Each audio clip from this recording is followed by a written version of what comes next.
मेरा नाम है ताहिर मुमताज़। हिस्ट्री ऑफ पाकिस्तान में हम पाकिस्तान के अंदर कॉन्स्टिट्यूशनल डेवलपमेंट्स को स्टडी कर रहे हैं। प्रीवियस सेशंस के अंदर हमने देखा था कि किस तरह से 1947 से लेकर 1972 तक पाकिस्तान के अंदर कॉन्स्टिट्यूशनल डेवलपमेंट्स हुई। इस दौरान हमने 1956 के कॉन्स्टिट्यूशन को डिटेल में देखा और फिर 1962 के कॉन्स्टिट्यूशन को देखा। आगे चलकर 1970 के अंदर पाकिस्तान के अंदर जनरल इलेक्शंस होते हैं। इन इलेक्शंस के बाद वेस्ट पाकिस्तान के अंदर पाकिस्तान पीपल्स पार्टी जो है वो मेजॉरिटी पार्टी की सूरत में सामने आती है और ईस्ट पाकिस्तान के अंदर जो अवामी लीग थी वो मेजॉरिटी पार्टी की सूरत में सामने आती है। अब ईस्ट और वेस्ट पाकिस्तान के जो पॉलिटिकल पार्टीज, पॉलिटिशियंस और कुछ एक्सटर्नल फैक्टर्स थे जिनको हम पॉलिटिकल हिस्ट्री के अंदर डिस्कस करेंगे, इनके डिफरेंसेस की वजह से ईस्ट पाकिस्तान वेस्ट पाकिस्तान से अलग हो जाता है और वो ख़ुद को बांग्लादेश डिक्लेयर कर देते हैं। अब वेस्ट पाकिस्तान के अंदर पीपल्स पार्टी मेजॉरिटी पार्टी की सूरत में बाकी रह जाती है। पीपल्स पार्टी पाकिस्तान के अंदर अपना गवर्नमेंट इस्टेब्लिश करती है और फिर 1972 के अंदर गवर्नमेंट का अपोजिशन पार्टीज़ के साथ एक आइनी मुआहिदा जिसको कॉन्स्टिट्यूशनल अकॉर्ड बोलते हैं वो साइन होता है। इसको भी हमने डिटेल में डिस्कस किया इससे पहले सेशन के अंदर। और इस मुआहिदे के तहत 1973 का कॉन्स्टिट्यूशन आगे जाके बनता है। अब इस 1973 के कॉन्स्टिट्यूशन के अंदर अब तक राउंड अबाउट 26 अमेंडमेंट्स हो चुकी हैं। अब हम पहले इन अमेंडमेंट्स को डिस्कस करेंगे 3 या 4 सेशंस के अंदर और फिर आगे चलकर हम देखेंगे कि 1973 के कॉन्स्टिट्यूशन की करंट शेप क्या है। आज के सेशन के अंदर हम पाकिस्तान के 1973 के कॉन्स्टिट्यूशन में जो पहली 4 अमेंडमेंट्स हैं उनको डिटेल में डिस्कस करेंगे। जो फर्स्ट अमेंडमेंट है, ये अमेंडमेंट इसलिए हुई कि 1971 के अंदर ईस्ट पाकिस्तान वेस्ट पाकिस्तान से अलग हो जाता है।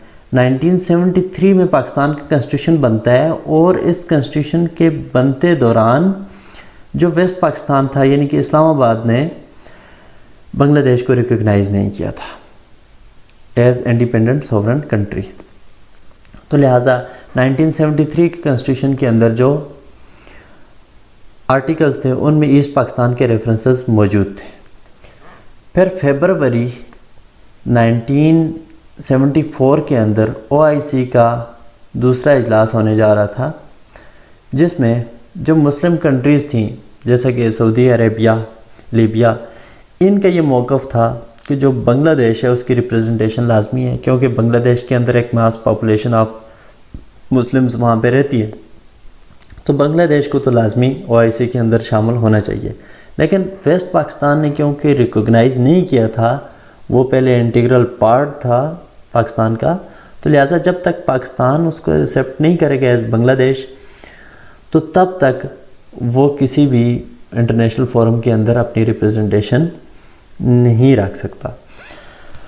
तो लिहाजा जो लीबिया के कर्नल कज़ाफ़ी थे उस वक़्त, उन्होंने और शाह फैसल जो थे सऊदी अरेबिया के, इन्होंने मिलकर जुल्फ़कार अली भुट्टो की गवर्नमेंट को इनकरेज किया कि आप बांग्लादेश को रिकॉग्नाइज़ कर ले। तो जुल्फ़कार अली भुट्टो ने जो ओपोजिशन पार्टीज़ थी इनके साथ एक मीटिंग की, एक एग्रीमेंट किया और उसके तहत ईस्ट पाकिस्तान को एज़ बांग्लादेश एक्सेप्ट कर लिया, रिकॉग्नाइज़ कर लिया। और उसके बाद ज़रूरत इस बात की पेश आई कि पाकिस्तान का जो कॉन्स्टिट्यूशन है इसके अंदर से ईस्ट पाकिस्तान के रेफरेंसेस को ख़त्म किया जाए। तो लिहाजा आर्टिकल 1, 8, 17, 61, 260, 272 वगैरह अमेंड किए गए और इनके अंदर से ईस्ट पाकिस्तान के जितने भी रेफरेंसेस थे उनको रिमूव कर दिया गया। इस तरह से पाकिस्तान की जो पॉलिटिकल बाउंड्रीज़ हैं उनको रिडिफाइन कर दिया गया। अब पाकिस्तान के अंदर 4 प्रोविंसेस होंगे और फेडरली एडमिनिस्ट्रेटिव जो ट्राइबल एरियाज़ हैं वो इसमें शामिल होंगे। 4 प्रोविंसेस में NWFP जिसको हम आज KPK के नाम से जानते हैं, दूसरा पंजाब होगा, तीसरा सिंध और फिर बलूचिस्तान शामिल होंगे पाकिस्तान की टेरिटरी के अंदर, और साथ में फाटा जिसको फेडरली एडमिनिस्ट्रेटिव ट्राइबल एरियाज़ बोलते हैं। और ICT जो है इस्लामाबाद कैपिटल टेरिटरी ये पाकिस्तान का कैपिटल होगा। इस अमेंडमेंट के अंदर ये चीज़ें डिफ़ाइन कर दी गई। और साथ ही इस अमेंडमेंट के अंदर जो पॉलिटिकल पार्टीज़ थे उनके ऊपर बैन लगाने के लिए हुकूमत को इख्तियारात दे दिए गए। अगर कोई भी पॉलिटिकल पार्टी कुछ ऐसी एक्टिविटी कर रही है जो पाकिस्तान की सॉवरेनिटी और इंटीग्रिटी के लिए ख़तरा बन सकती है, तो गवर्नमेंट उस पॉलिटिकल पार्टी की पॉलिटिकल एक्टिविटीज़ के ऊपर बैन लगा सकती है। इसके अलावा इस अमेंडमेंट में जो पॉलिटिकल पार्टीज़ थी उनके लिए एक अकाउंटेबिलिटी का सिस्टम भी डिवाइस किया गया। अब ये क्या था सिस्टम कि अगर कोई भी पॉलिटिकल पार्टी कहीं से उसको फंडिंग होती है या फंड राइजिंग होती है पॉलिटिकल पार्टी की, तो वो अपना सोर्स ऑफ इनकम बताएगी कि पॉलिटिकल पार्टी को उसके खर्चे चलाने के लिए जो इनकम आ रही है, जो फंडिंग आ रही है, वो कहाँ से आएगी। तो इस तरह से पॉलिटिकल पार्टी की अकाउंटेबिलिटी का सिस्टम डिज़ाइन किया गया। साथ ही पॉलिटिकल पार्टीज़ के ऊपर हुकूमत को ये इख्तियार दिया गया कि वो उनके ऊपर बैन लगा सकती है। और फिर साथ ही साथ जो मेन अमेंडमेंट का जो पर्पस था, that was the to recognize Bangladesh as independent sovereign country. तो बांग्लादेश के जो रेफरेंसेस थे 1973 के कॉन्स्टिट्यूशन में, उनको रिमूव किया गया। अब आते हैं 1973 के कॉन्स्टिट्यूशन में सेकंड अमेंडमेंट के ऊपर। सेकंड अमेंडमेंट के अंदर अहमदिया कम्युनिटी को नॉन मुस्लिम डिक्लेयर किया गया। 1974 के अंदर अहमदिया कम्युनिटी ने इस्लामी जमीयत तलबा के 160 लोगों पे हमला किया और इसमें से 30 लोगों को ज़ख्मी कर दिया। इसके बाद इस्लामी जो जमीयत तलबा थी, इसने सड़कों पर निकलकर एहतजाज करना शुरू कर दिया। इनके प्रोटेस्ट के अंदर जो ओपोजिशन पार्टीज़ थी वो भी शामिल हो गई, तो प्रोटेस्ट बहुत तेज़ हो गए, सवेर हो गए। इन प्रोटेस्ट को जुल्फ़िकार अली भुट्टो की गवर्नमेंट ने कंट्रोल करने की कोशिश की, बट ये कंट्रोल ना हुए और ये प्रोटेस्ट जो है वो पंजाब और फिर जो NWFP था, जो मौजूदा KPK है, यहाँ तक ये फैल गई इन 2 प्रोविंसेस के अंदर। फिर असम्बली के अंदर जुल्फ़िकार अली भुट्टो की गवर्नमेंट में ही के दौरान ही असम्बली के अंदर एक बिल पेश होता है जिसमें जो मुस्लिम है, मुस्लिम्स जो हैं उनकी डेफिनेशन को डिफ़ाइन किया गया।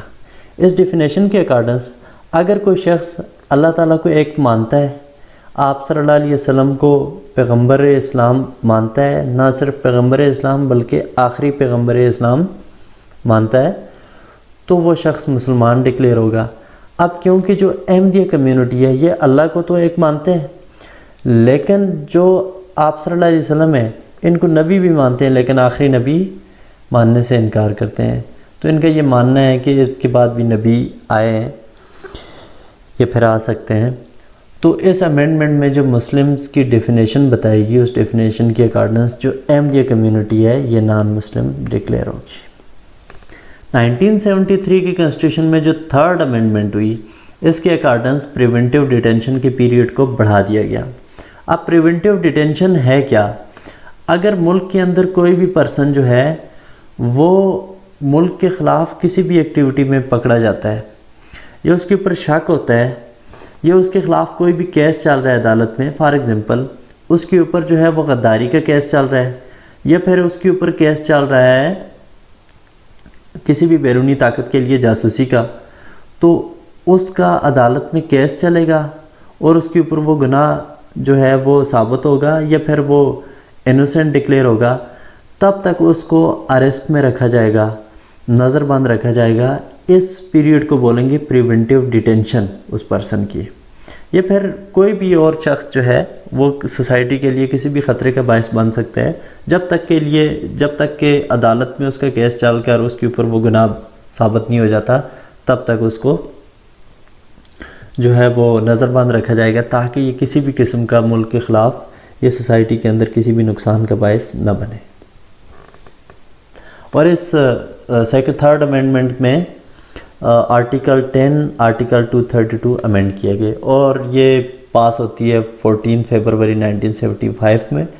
1973 के कॉन्स्टिट्यूशन में जो फोर्थ अमेंडमेंट हुई, इसमें हाई कोर्ट से ये अख्तियार ले लिया गया कि वो किसी भी ऐसे पर्सन को जो प्रिवेंटिव डिटेंशन के पीरियड में उसको बेल दे सकें। यानी कि प्रिवेंटिव डिटेंशन में अगर कोई पर्सन है, पीरियड में मौजूद है, वो हाउस अरेस्ट में है, तो उसको हाई कोर्ट्स बेल नहीं दे सकती। अब ये जो फोर्थ अमेंडमेंट है ये थर्ड अमेंडमेंट को स्ट्रॉन्ग कर देती है, यानी कि उसके पर्पस को कंप्लीट करती है। थर्ड अमेंडमेंट में ये था कि प्रिवेंटिव डिटेंशन के पीरियड को बढ़ा दिया। अब अगर पीरियड उन्होंने बढ़ा दिया, लेकिन अगर हाई कोर्ट जो है वो उस पर्सन को बेल दे देती है, वो पर्सन अपनी बेल मंजूर करवा लेता है हाई कोर्ट से, तो फिर थर्ड अमेंडमेंट में जो प्रिवेंटिव डिटेंशन का पीरियड बढ़ाया गया है उसका कोई बेनिफिट नहीं होगा। तो लिहाजा फोर्थ अमेंडमेंट जो है इसके अंदर आर्टिकल 8, 17, 19 to 73 वगैरह अमेंड किए गए, जिससे हाई कोर्ट से ये इख्तियार ले लिया गया कि प्रिवेंटिव डिटेंशन में मौजूद कोई भी पर्सन जो है उसको हाई कोर्ट बेल नहीं दे सकती। फोर्थ अमेंडमेंट के अंदर नेशनल असम्बली और प्रोविंशियल असम्बली के अंदर, प्रोविंशियल असम्बलीज़ में ख़ास तौर पर पंजाब असम्बली जो थी इसमें माइनॉरिटीज़ के लिए सीट्स बढ़ा दी गई। नेशनल असम्बली में 6 मज़ीद सीट्स ऐड की गई माइनॉरिटीज़ के लिए। पंजाब असम्बली में पहले माइनॉरिटीज़ की सीट्स 3 थी और ये बढ़ाकर 5 कर दी गई। अब ये थी 1973 के कॉन्स्टिट्यूशन में पहली 4 अमेंडमेंट्स। नेक्स्ट सेशन के अंदर जो है हम आलमोस्ट 10 to 12 तक पहुंच जाएंगे, अमेंडमेंट्स करेंगे, और फिर अगले 1-2 सेशंस के अंदर हम अमेंडमेंट्स को कंप्लीट करके फिर 1973 के कॉन्स्टिट्यूशन को करंट शेप में जो मौजूद है उसको हम डिटेल में डिस्कस करेंगे। फिर हम इसका कंपैरिजन करेंगे 1956 के कॉन्स्टिट्यूशन के साथ, 1962 के कॉन्स्टिट्यूशन के साथ।